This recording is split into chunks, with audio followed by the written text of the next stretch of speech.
There's a couple of different ways to acquire solid beeswax, from specialty woodworking stores to apiaries to health food stores. But if you happen to know someone who works with bees, you can render wax from honeycombs directly. And that's what we'll cover how to do in this video.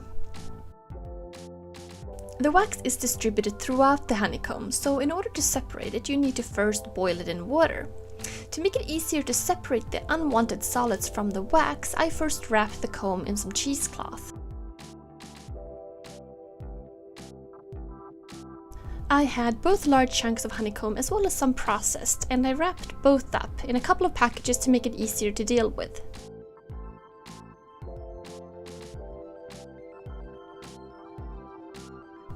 Now once you have a simmer, you can start adding the honeycomb. It's quite bulky at first, so you can add more to the water in stages as it softens up. As it boils, the honeycomb breaks down quite a bit and the water turns oily and yellow. Once the wax is rendered and you can squeeze no more wax out of the cheesecloth, pour the wax water into plastic containers and let it solidify. You can see here the wax floating to the surface and any solids falling to the bottom of the water. At this point it's still quite dirty and you need to further clean the wax to be able to use it. To clean the wax, first remove the wax cake from the dirty water. Then remelt it in a double boiler so any solids or dirt fall to the bottom again. To further clean it, you can gently pour the wax through a filter. Here I'm using a coffee filter, and make sure you only use a dedicated filter for this, since the wax is very difficult to clean off completely.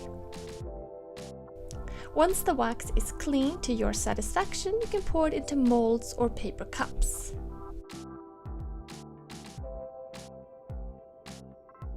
Now that you have clean wax, there are lots of things you can use it for. However, I'm going to turn it into wax polish, which can be used on furniture, woodworking projects, metal, and more.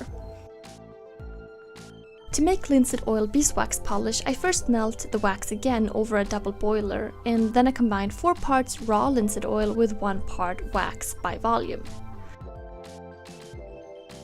Then I slowly heat that until combined and pour into containers.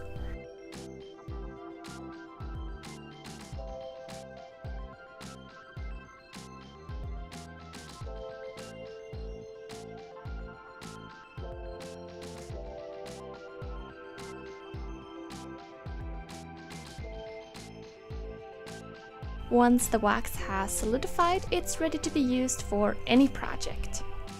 Now beeswax is really cool for a lot of uses. Rendering your own wax is quite interesting, however you need quite a lot of honeycomb to render a decent amount of wax. But if you have access to some, then why not try it? Plus it gives you a lot of control in terms of the purity of the wax. This video was brought to you by HomeRite, makers of the Finish Max HVLP sprayer, the perfect sprayer for providing a fine finish on your woodworking projects.